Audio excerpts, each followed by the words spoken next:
Yeah. All right, welcome everyone to the Road to One. Today we have my buddy Chad Choquette. Welcome. Well, thank you very much for having me. I'm excited to be here. Yeah, so we met at Clever Summit, and I see all the things. Well, we had met before that, but then we actually got to meet in person at Clever Summit, and you're doing a bunch of amazing things in South Carolina. So just tell us a little bit about yourself. Yeah. So I'll just kind of like, you might hear a train in the background. I'm at a new property we bought and it's right next to the train tracks. Mhm. So hopefully that doesn't cause problems. But I'm originally from New Hampshire and then I went to school in Florida, worked in North Carolina, did a little overseas things. I have like all kinds of crazy stuff we've done and just settled in Greenville, South Carolina, and been here for about 12 years now. Married, got 4 kids, so it's busy and a lot going on. But as far as real estate, like we've been in it for since we got married. Some people typically buy a house and then it's a set it and forget it. You just live there for the rest of your life. Mhm. But for us, it was an investment opportunity. So if you own a house for 2 years, and it's amazing how few people know this, but if you own it for 2 years and you make profit on it after that point and you've lived in it, you don't have to pay taxes on that. There are some limits to that, but Mhm. that's a really big incentive if you can go buy a property that's undervalued and it appreciates during that time. You can make a lot of money. You just roll in to the next one, which is what we did. So the first house I bought, um, I'm gonna tell you what happened with it, Okay. but go backwards in time why it's so crazy. Okay. The first house I bought with no money out of pocket, first time home buyer. It was 90,000 and the I got an FHA loan and the state was doing a program. They footed the down payment for the property and it was forgivable for every year I lived in the property. They take $1,000 off over the course of 5 years and I would owe nothing on having this house. And so why would they do that for me? Well, if you go buy a house, they're going to run your credit check and all that stuff and you have to qualify. Well, I didn't have go back 10 years prior when I was like 25, my 25th birthday. We're in Pensacola, Florida, at the beach. We're playing games. I don't remember what we're doing. It was dinner, whatever. We were playing frisbee. We throw a frisbee, it goes into the bushes. So I hop over the fence, I go get the frisbee, and I see it over there, but the bushes are all kind of like thorns and things. So I jump and I go jump over there, land on some boards. I grab the frisbee and I go to move my foot and I'm stuck to the ground. I landed on a big nail. It was Oh. in my foot. Uh-huh. So my friends are like, we're taking you to the hospital. I was like, oh, I don't have insurance. I don't want to go to the hospital. They made me go there. We got x-rays. I got a tetanus shot, blah, blah, blah. And then they send me a hospital bill for like hundreds of dollars. I don't have any money. I was like, no, no, I'm not going to pay that. It goes to collections. And then suddenly my dad's insurance pays it off. And so I went from having no credit score, nothing, because I Mhm. did the swag bucks things in credit in college where you like get the points and the high value points were always getting a credit card Mhm. and I couldn't apply for them because I didn't exist. Yeah. After that incident, I stepped on that nail, go to the hospital, it goes to collections, my dad's insurance pays it off. Suddenly I went from having nothing to a 740 credit score just instantly overnight. Wow. And I was like, what in the world? So suddenly had credit and I didn't really do anything with it. I think I got one credit card. I didn't use it all. I got it for the swag bucks. And so when I got here and needed a house, that allowed me to get the loan and the down payment assistance without anything off my back. So that was our first house. Um, it was, a primary, but it was to me an investment because we lived there for 2 years, got married, lived there for 2 years. We moved to another house, and there's all this crazy stuff happening there. You have kids, you have kids, and Mhm. there's like Yeah. our first daughter, we were in the hospital. So we put our house on the market at the 2 year mark, just prior to the 2 year mark, so we could close right after it. My daughter was sick. My wife's in the hospital. We didn't have another place to move to because we couldn't find anywhere. Place shows up on Zillow. So I'm like FaceTiming her from the house and she's in the hospital with my daughter. And I'm like, do you want to buy this house? And she's like, sure. So we like sign a contract offer to the guy below what they're asking. And we're Mhm. like, do you think he'll take this? And he's like, I'm the friend of the seller and I'm tired of coming here. I'm making him take your offer. Have a great day. So yeah, that was that one. And then after that, so we bought the first house for 90, we sold it for 140. We rolled some of that money into the next house. We bought that house for 125. We sold it for 205 2 years later. And then we hit this break point where we just couldn't find another house to move into. And so we moved into an apartment. We moved over to Europe for about a month with some missionary friends over there. And we decided, hey, let's flip a house on the side while we're living in this apartment. We did that. It was another crazy story where we saw this house. I show up, look at it, the roof needs to be replaced in several sections. The whole place needs to be gutted and like changed out. And I think they wanted 80,000. We offered 70. They said, well, if you're not going to back out because we have multiple offers around that range. And we said, no, we're like 100% committed. Mm. Well, we do our inspection, and a week later, the inspector finds out that it is not on city sewer. Like they said, it's on a septic, which kind of changed a lot of the factors for us. And I said, hey, that's kind of a problem. They said, well, you just take it for 60.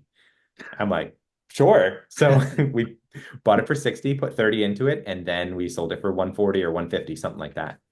And, I think it took us like 3 months to renovate it while we were living in an apartment.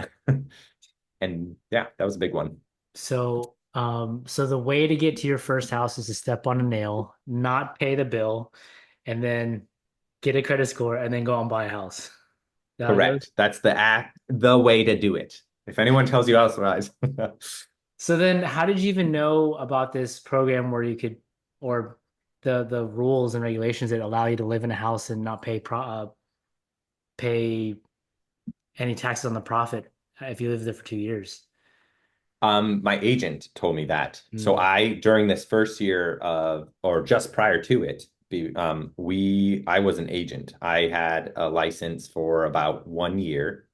It was expensive to maintain, given that I was also working at Cracker Barrel at the time, Uh-huh. and I just couldn't afford to be it. But I learned those things through being an agent. People were telling, "Oh yeah, if you live in for 2 years, oh yeah, this thing." And so I did an in-house mortgage company that was with Allen Tate, and they were like, "Oh yeah, we have this whole program." So basically, just the connections and talking to people within real estate, which is one of the most valuable things you can do, is network, just to Yeah. learn stuff and be connected with people. That's where we picked Yeah. it all up. Yeah, for sure. I mean, even networking when you don't know what you're looking for, but you know you need something, just Mhm. putting it out there and talking about it really helps. At least it helped for me. Oh Um, yeah. so for your first flip, how did you even know how much to pay for it? How much did you know what kind of profit you were going to get? Like, talk about that. Yeah, so I'm much better at comping and underwriting properties now. Uh-huh. And all I knew was at the time it was more of like, and I'm not any different now. I still do this, but like running and gunning, like run and gun. You just go in and you just say, boom, like this makes sense. Oh, we're buying a house for 60,000 and houses probably sell north of 100. Like I sold that other house for 100. We sold that one for 200. This should make sense. And I just Mm. looked through it at the walls and the fixtures, and I basically learned everything that I was doing from YouTube and from my dad. My dad built houses in New England while I was growing Oh, up. okay. And I didn't participate in that like extensively. Yeah. So most of it was just owning a house and realizing, hey, I'm poor and I need to fix these things myself. And so I YouTubed a lot of stuff and just kind of fixed things. And through that kind of experience and knowledge, I could walk into a house and say, I know how much time and money goes into all these little things, and just make a rough, wild guess of if I'm going to buy a house for 60, pretty much anywhere, especially in a growing city, it's going to make sense to buy. Mhm. Even if it's like in shambles, it pretty much always makes sense. Now, if you're dealing with Detroit or Philadelphia, that might not make sense. But here, it's like you don't buy stuff that cheap. So, Right. Okay. So then the house was it just on market then? yeah. So, all those three houses, we just list them on market. We had an offer. I think all three of those houses, the first two primaries and the flip, we were under contract within 24 hours, maybe 48 hours at most. It was really fast. Um, Okay. so, What year was your first flip in? so the first house I bought was, man, I'm getting old now. It was 2000 and well, it was like 10 years ago was the first house I bought. It must have been because we've been married almost 10 years, and that's when I had just bought a house. So Okay. that would be like, 2014, 2015, and then Uh, 2 years after that, and then 2 years after that, basically. Okay. So then after you sold that flip, what was the next step? Like what'd you do? So, we needed a house to live in because we were living in an apartment and we had two kids and it wasn't fun. And we mentioned it to a church friend, and they're like, well, this other person's selling this house. I was like, great. So I met her, saw the house, and then suddenly this whole story unravels on this house that needs work is like, okay, well, I bought it with my partner and he's getting a divorce and she's going after him for all his assets. So he needs to liquidate. But also, there were like squatters in the house who were charging rent to the other squatters who were living in the shed. And then in the midst of all of this, the person who lent us all the money, she died. So her estate is like calling back the note. Yeah. And I relayed this to an attorney because I was like, hey, this crazy situation. He's like, that's not even that crazy. Don't worry about buy the house. And it was during COVID. So this was insane. Mhm. We so I had money. We flipped the house. We had money. We were in the apartment and I don't have enough to buy the house from her. So I was like, I can probably do like a mixture of like bank financing and give you some down or whatever. Well, Mhm. COVID had just started. It was 2020. Yeah. And we're there. We negotiate everything with her. We buy the house with some down. We get a HELOC on it to finish the renovations on the property, Mhm. and the bank doesn't come and look at it. So we're there. We're jackhammering out the chimney, and there's walls missing in the house, and there's a giant dumpster in the front of the house. And the guy took a picture. The appraiser took a picture of the house because it's COVID. He's not allowed to go in the house, and he wrote on his report wild assumption that this property has value and wrote like 200,000 or something like 150,000, and the bank gave us a HELOC on a property that is not even done. Oh, wow. So that was a fun one. Yeah. So you have all these different scenarios or situations where they're not like normal. Every property I bought has not been normal. Every single one. Yeah. So yeah, that was fun. And then we moved into our house and I met my neighbor and he was like, I bought a property on a condo on Lake Kiwi. And so every time after that I saw him, I said, if you ever sell your house, I'll buy it. And so that ties into something that happened later.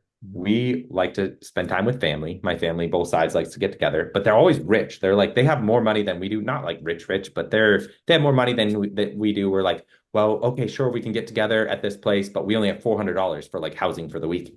And they're always sending us places that are like, well, your share is gonna be $1,000. I was like, well, we ain't going. But then I realized, it's kind of funny because I've done all this real estate stuff, but I didn't have like money laying around to like, I was a web developer. I didn't make enough to like, it was always really kind of tight Yeah. until I got to a future job. But I realized then I was like, we want to go on vacation ourselves with family, can't afford it on our regular budget, but I know how to buy a house and Airbnb sounds fun. So we just started looking at markets. I was like, I have some money here from this, and we could pull a HELOC in the house. We can do some funny things, and we could go buy something.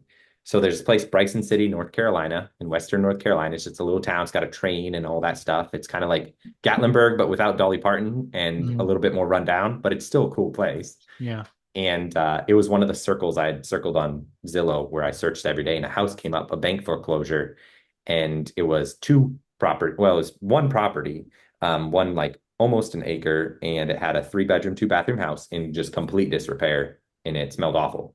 And then it had like a wood shed that then got turned into a sewing room with a kitchenette and a bathroom, and it was in complete disrepair as well. So I told my wife, I was like, hey, well, we like Bryson City. Let's go up there.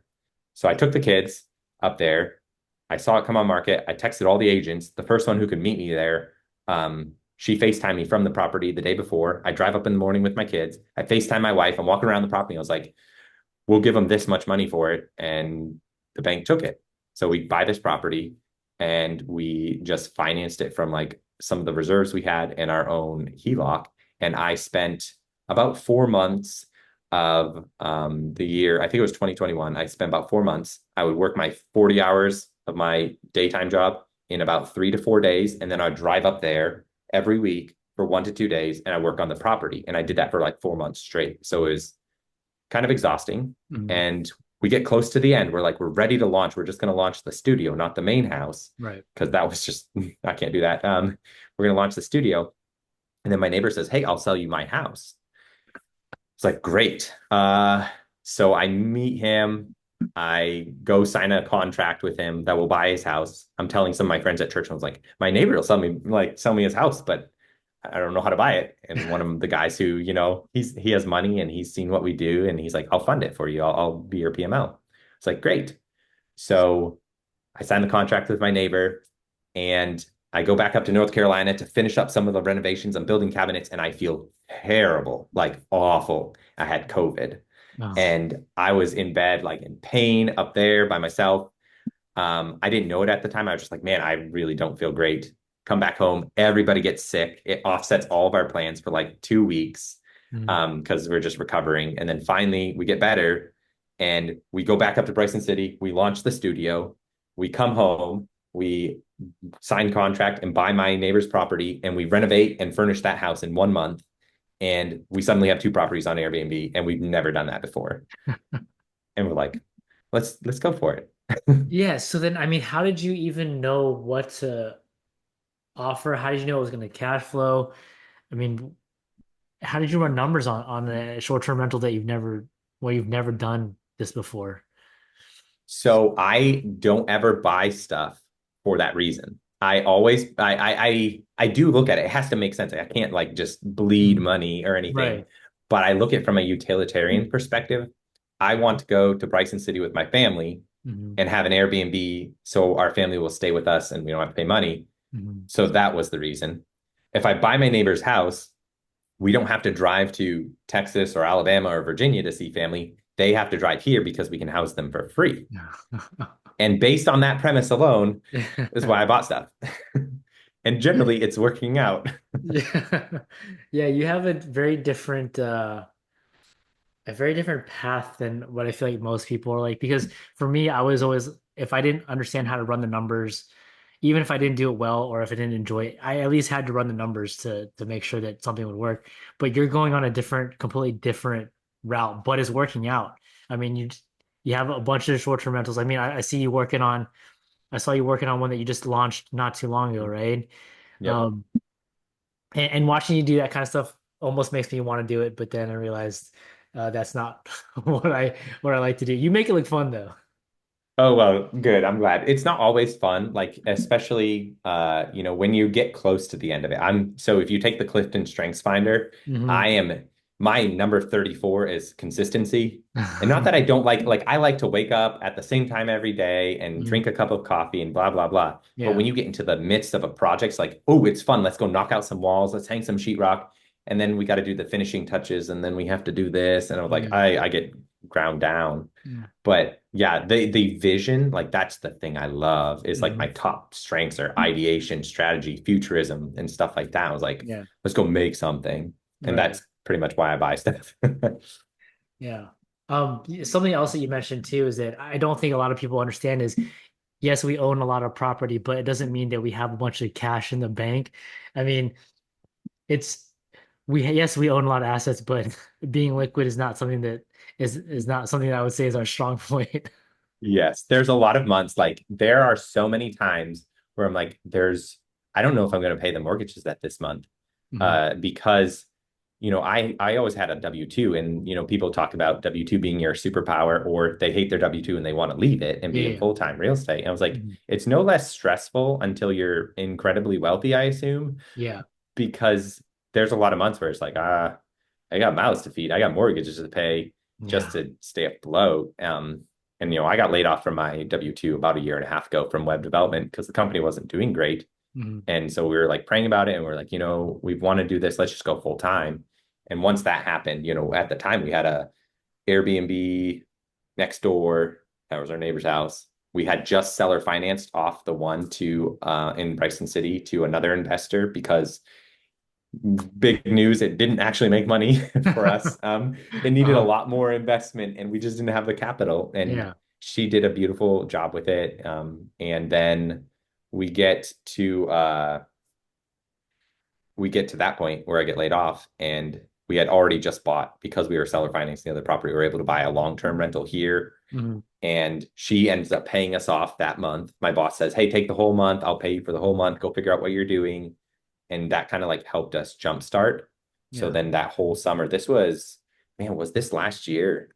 Yeah, it was only last year. I got laid off in May. We get our cash reserves built up. June and July, I spent renovating our long-term rental after our tenants moved out into an Airbnb, and my wife did an amazing job designing it. And then again, I'm utilitarian. One of my friends, their house got hit by a tree and they need a place to live. Well, there was a house on my street that needed hadn't sold yet. And so I made them an offer with my private money lender, and I housed my friends. We basically bought all of the furnishings that you need for an Airbnb. Like we got a lot of used stuff and all that stuff, stacked it like 10, 12 feet high on my trailer, went to closing, closed on that property, picked up the trailer, drove it over to that house. A bunch of friends met me there. We furnished the whole house for Airbnb, and my friends whose house got hit by a tree moved in the next day. Yeah. And we were able to house them for a month and then launch the Airbnb. We've since sold that off to another. We do a lot of like projects on our street where we're moving into like other church friends into our street. So I have two friends so far. Um, we ended up flipping another house on the street where I lost money on it, but I own other properties on the street, so that we pushed up the value in the neighborhood, and we'll make it back in appreciation. And now we're Yeah. flipping another house on the street because I'm just walking down the street and my neighbor walks up and says, "Hey, you flip houses?" I'm like, "Yeah," and he's like, "Can you buy my house?" I'm like, "Sure." Needed to move quick, cash closed 2 weeks, and then I got my other neighbor to do the work for it. And I'm like, 60-40 split, you manage it and do all the work, and we'll go from there. So, I mean, this just talk shows how like powerful it is to just be in one particular market and talk to people about what you're doing because now deals just come to you Yeah. and you don't really have to do because people know that you're in this area, you flip even on that street, right? Um, Yep. being specialized is really it sounds like you're limiting yourself, but I mean, how big is Greenville, South Carolina? I think our population of the city center is like just went over Asheville, so it's about 90,000, but the actual county is somewhere between 600 and 700,000 people. Right. And so people come to you say, like, I got this house that can you buy it for like they're asking, can you buy it from me versus you going out to them and say, can I buy your house? Yes. Yeah. Which is an aspect of our business that I haven't until now like focused on doing scale. And so I get those deals, but it's hard. Like I never pushed that much for branding. I do get deals like that, and then they're really great when they happen. But it was like kind of once in a blue moon Hmm. kind of thing, like at the right time. And I was Yeah. always the one doing the work, and Yeah. it kind of limited me. And that's why reading Dan Martell and listening to him, it's like, ah, man, I need an assistant. I just need to like be able to do a little bit more to make it make sense. So Yeah, I listened to his book a few weeks ago, and I was trying to get my virtual assistant to do my email for me. But the way that Dan has his setup, I don't know if it works for me or I don't know if I like understood it the right way, but it was just completely throwing me off. So I just said, let me just go through the coaching program and figure it out that way. But yeah, do that's you great. have an assistant? I Like, do everything every day. I do all the bookkeeping, and I fix the lights, and I blow the leaves at the Airbnb, and I do all that stuff. But now it's changing. I finally just hired a pest management company to come and spray. I okay, just hired some people to like blow leaves for me and bring me nice. firewood. So I'm like slowly like getting things, Yeah, but it's like a cart before the horse situation. It's like, do I have the money to do this? And not really, but do I really have the time to do this if I need to scale, which is really going to be more profitable? So yeah. I think that's like the natural progression, right? You're doing just about everything in the business on your own until you get to a point where now you can start it's more valuable for your business to focus on other things. And exactly. so maybe you don't need to be blowing leaves or collecting firewood. Yeah, it's like it's great. It gets the thing done, but it doesn't push us, like Dan talks about and all the other people. It's like, what's like your highest value thing? And for Right. me, I think it's leaning really into my strength of vision and ideation and just being the person pushing things forward. Hmm. So our biggest project is what we're working on right now, which is small town revitalization. Yeah. And we are buying my whole town. Essentially, we are trying to do as much of it as we can. And this came about again via utilization that I want to be able to have a place to go. So I was sitting after church one day, went to Chipotle with some friends. We're talking theology, and our kids are tearing the place up because there's nothing for them to do. And the Yeah. only place that's like for kids to do is like Chick-fil-A, but most of them are removing their pit play places. There's a place over on the west side of Greenville, like 30 minutes away, that has like a place for kids to play. I was like, we need a restaurant right here in Taylor's, right around the corner from where I live and from church. and just like a green artificial turf with like fences around it and picnic tables and just has food. And then we can just sit, our kids are safe and like occupied, Yeah. and then we can just be together and it'll be community thing. Mhm. And so in the light of that, an agent that I talked to previously said, "Hey, I got these two properties on Main Street. They'll sell or finance them to you. Do you want them?" I'm like, "Sure." And then we were doing like some cold calls for flipping. And the guy who we talked to is like, "Oh, I got a buddy who has a property on Main Street that Mhm. he would sell it to you." And so we bought this one last week. And then, so this is a 9 unit office space, and we already have tenants and that are coming in the next few weeks to move in and take whatever, move forward with that. The other ones we're closing on next week, and we're going to build a restaurant, sort of not, we have some gray spaces we're working in there. Yeah. And then we're going to build a podcaster influencer co-working space. And then we're in talks with 6 other properties. We're in talks with the people who built the Swamp Rabbit Trail, which is just like a biking, scooter, walking trail. And my main goal is to provide places people want to go and non-automotive transit to get there. And but then we have a bigger project, which is the mill. There's a giant 62-acre textile mill that is up for sale. And I was just walking through it with my partners yesterday, and I was like, we should buy this and make this part. It's right down there, right off Main Street. We connect, we build trails, we get everybody involved, we get the community involved, and we just buy literally everything we can and say, we're going to tie this all together and make this a place people like, awesome spaces for amazing community. Like that's just all we want to do now. So Yeah, I remember you talking about that when we met at Clever. So I'm glad you were able to get that taken care of. yeah, I'm excited about it. And it's hard at the beginning to get, I'm still the one doing a lot of things. Mhm. And I have two partners who are in owners club and sub two, and they have their roles, and we probably need some more roles to be filled out. And it's a lot of me just like pushing things forward. Because if you buy one office space, like, oh, that's cool. Yeah. You buy 3 properties on Main Street. Okay, it's interesting. You launch a restaurant. You buy like most of Main Street and you know all the community and you build something the community wants. Now you have a story and people want to be a part of it. So, Yeah, that's so cool that you get to do something like that. You get to be part of just changing down the downtown area. Are you mm. documenting this anywhere? I am trying to. What I need is I need what Pace has, that bodyguard. I don't need a Yeah. bodyguard, but I need just somebody following me around with a camera. Yeah. Or that's one of those things you can add to your list, your job descriptions, where you can just bring your phone and just record a video of your face talking about what it is you're doing and showing, because that's really cool. And then if you can put that on social media and in your Instagram, um, once the project is done, you can show like this is where we started and this is now where we're at. Like Yep. amazing stuff.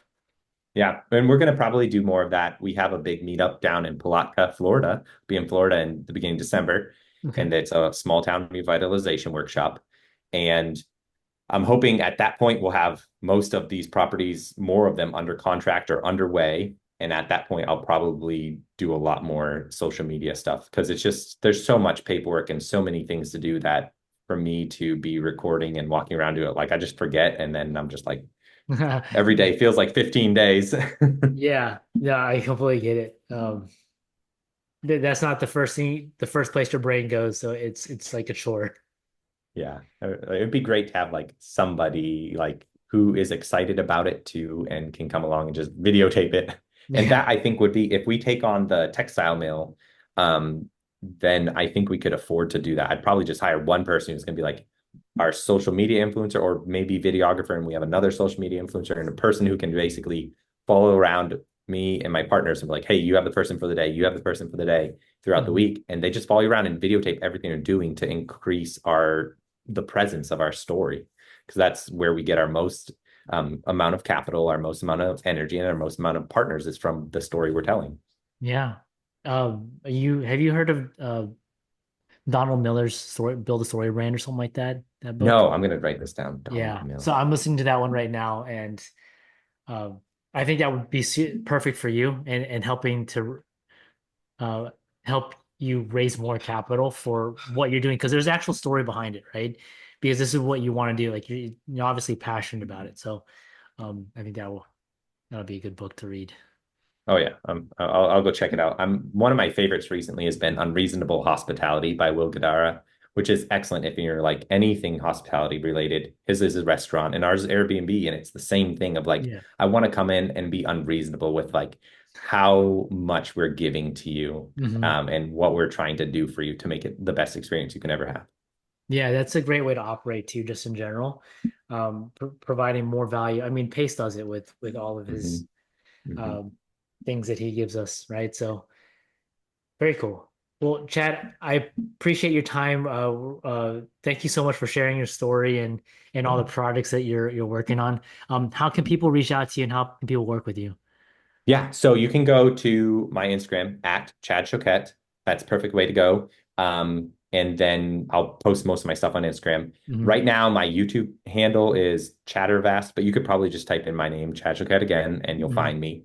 And if you need money, I do the whole Gator thing like you do, and that is at chadhasmoney.com. And I have Yeah. t-shirts and hats, and my kids love to wear them. And we do hard money and transactional, and hit me up there too. Cool. Well, I appreciate it. Yeah, we'll put all those links in the description just so Sounds people have great. them. But yeah, thank you again so much for coming on. Yeah, it's been great. We do this. So, Chad, we had to sign off just because I'm having account issues. But I wanted to really talk about mindset issues. Like, what's the biggest mindset hurdle that you've had to get over? Hmm.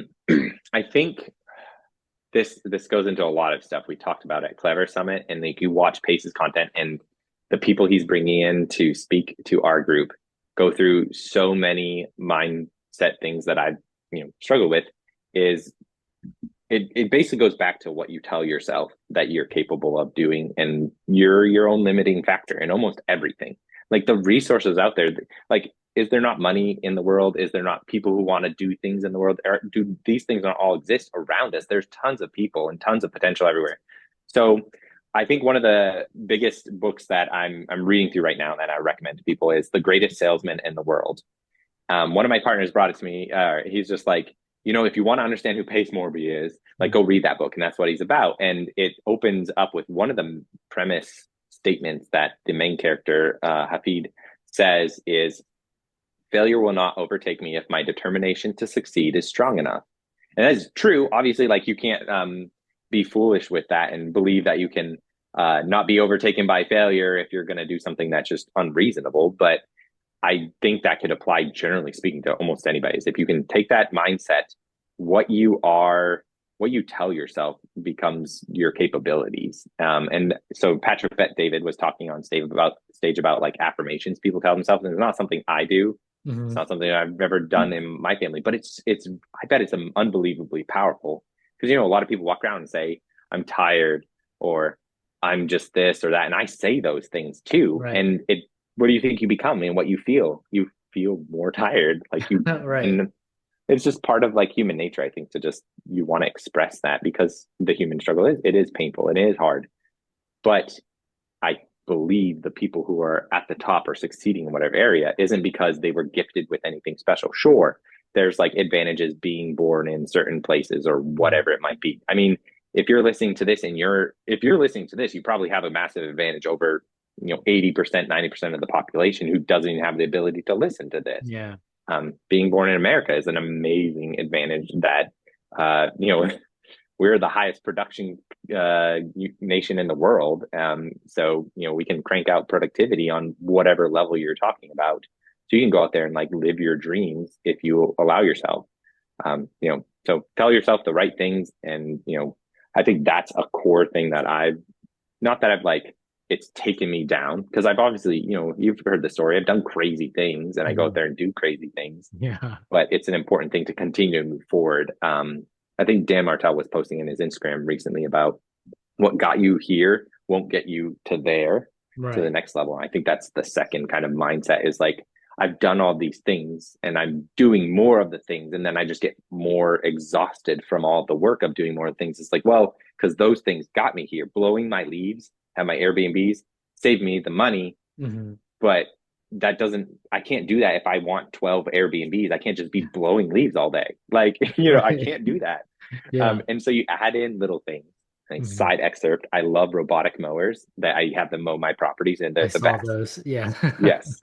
That's one of my favorite things. But like you got to keep that in check. It's like, what you tell yourself is super important. Hmm. And then figuring out how do I get from here to there, you figure that out. It's not going to work the next time. Like, sure, maybe all those principles and what you've learned here, experience has taught you great things, but you're going to have to come out with new strategies. Just like Dan Martell is like talking about scale. I can't scale doing the things I'm doing. I can't scale if I'm going to be the one painting the walls in my flip Right. and doing all of the bookkeeping and all the paperwork and all that stuff, because I have the same amount of time as you do or anyone does and Mhm. any day, and I can't do the roles of every single hat that entails any job in real estate. And so you have to bring in partners, and you have to scale by like hiring out things and having executive assistants and things I'm not even doing completely yet, things Yeah. I'm learning to do. So Right. that's, I think, the second part of it. And then being generous, you'll see this again with Pace and with other people. And it's a part of like a vision, I feel like, is an aspect of it, and being generous, like where it says in the Bible, where there is no vision, the people perish. And it's like really true. It's like if there's no path forward and nobody's like saying this is the direction we're going to go, what do people do? They just sit around, they don't know what to do, Yeah. and so you have to be somebody who says, I'm giving back to the community, I'm pushing us forward in this direction, this is where we're going. And then everybody who is all of the other character traits and the Clifton strengths and the ENF, whatever personality test you want to take, understand their role in that. It's like, I can help by doing this, I can help by doing Yeah. this. So I think, I like that my superpower of like, hey, this is the path we're going to forge forward, and I play into that role. So knowing your role, and then helping other people, giving into the community and loving others, and helping in that way, I think it's super valuable. Yeah, absolutely. I mean, a couple of things, right? So I always viewed, so when you look at someone who's way ahead of you, like in our case, Pace is like way ahead, like light years ahead Yeah, of us, right? And then I just see the way that he um talks and his attitude towards a lot of things. And I always thought, okay, well, I'm not there. It's just going to happen overnight, but that's not how it goes. It's a process. You grow a little bit, you change a little bit at a time. And then same thing like within your business too. Just because you're doing these things now, like you're doing the accounting, you're doing um, the acquisitions, whatever it is that you're doing, you don't want to be doing those things forever. You want to change your role. You want to bring other people in to have them take care of those things yeah, so that you can free up your time to eventually do something else that you really want to do. Because, I mean, yeah, if you're doing accounting, you probably don't want to be blowing leaves. But if you're blowing leaves and you enjoy blowing leaves, you probably don't want to be doing accounting either. So yeah, it's, yeah, what can you give away? What do you enjoy doing? What do you not like doing? What are your strengths? yeah. Yeah. Yeah. There's a lot of people out there who, like, there's nothing against blowing leaves, and there's nothing Mhm. against bookkeeping or being the person who types Yeah. in the addresses into Deal Machine and converts them over to Prop AI, which I'm looking for somebody to do that, because there are a lot of people there who just want to do that. Yeah. And right now, surprisingly, they're all in the Philippines, apparently. And so, which is great. Like, because there are a lot of people out there who don't want to be, you know, testing out the boundaries and the limits. Like, Mhm. they'd rather be safe. There's a lot of people who are like, I just want a day job. I want you to tell me what to do, when to show up. And Yeah. that's fine. I need those people in my life. You need those Mhm. people in your life. Pace needs them. We rely heavily on all the people. Just like when we go to, even if you're not doing anything crazy, say you just have a day job and you're like, I'm a steel factory worker, or I like do whatever. You still need the people who show up at their job at the drive through or the restaurant you went to or the Yeah. bank teller or whatever. Like, we need all of those people to be Yeah. part of it. So Yeah. Definitely nothing wrong with it. And one of the things that I want to do one day is I want to own a wedding venue, and then I want to be the one that ferries the drunk people back and forth between the different buildings. Right? You can hire anybody to do that, but just something that I really enjoy doing because everybody's in celebration mode. Everyone's like having a good time. It's just like a cool crowd to be around, I think. I imagine what kind of vehicles you're going to be like. All of the surface inside the vehicle is rubber. There's like emergency bags everywhere. That's like my Yeah. picture of it. Yeah. Yeah. But That'd yeah, be this amazing. this very cool. Is there anything else that you want to add to that? Oh man, I probably could think of a million things to just Mhm. like keep talking, because I'm that's one thing I'm definitely known for, is like I talk a lot. So I I don't know that I have anything to add right now. Like, I want people in my area. So when it comes to the sub two community, or there are communities here, but we're a lot smaller. And so if you're in the area and you want to just be part of our vision, swing by our office. Like, I'm trying to be here every morning from 10 a.m. to noon, live streaming. I just, like, my guys in the other room cold calling Mhm. people, and I'll pop back into that at the end. And I just want to be here and have an open door for our community to just come in and just be on the live stream, cold call sellers, learn from each other, whatever. And like, yeah, sure, I got paperwork. I'm still doing it on there. Like half the live stream is me just, signing up for utilities and Yeah. whatever. But we are doing the other things. And I would love to connect more with local people. But definitely on the internet, on the national level, like I love being able to connect with people. I'm looking forward to Squad Up. I'm looking forward to being in Palatka and meeting more people there. I've not actually met Pace in person, so I guess I'll do that and then. So Yeah, looking forward to Squad Up as well. This is just a big party, big family yeah, reunion. yes, But yeah, thank you so much for hopping back on. We're gonna add this to the end of it because I'm not video editing is not one of my superpowers. So it's such a. That's one thing. Is like I'm so glad. Did you get the VIP thing with the Squad Up lights yeah, and stuff? so I didn't get that. I got this. Actually, is this it right here? Yeah, that's it. Yep, Moon Yeah. Cube. So I actually bought that a while ago, but I'm gonna switch everything over. And Nice. the same thing with this like mic here. I'm gonna switch that out because I'm pretty sure this one's way better than this one. Nice. Yeah, I like so when it comes to that's one thing is like production. I used to run podcasts and YouTube channels. We do conspiracy theories, we do like just general information. Mhm. And I'm such a perfectionist. I wanted like everything, like the sound levels and all that stuff, because I was an audio tech at one point. And it's just like such a drain on me now to be sitting around here and like setting up all the cameras. Now I just throw it up and I'm just like, work for me, please. Like I don't want to do this. It's too much work editing. Yeah. Find someone who loves doing that, right? Exactly. Yeah. Cool. Well, again, thank you so much for popping back on. Of course.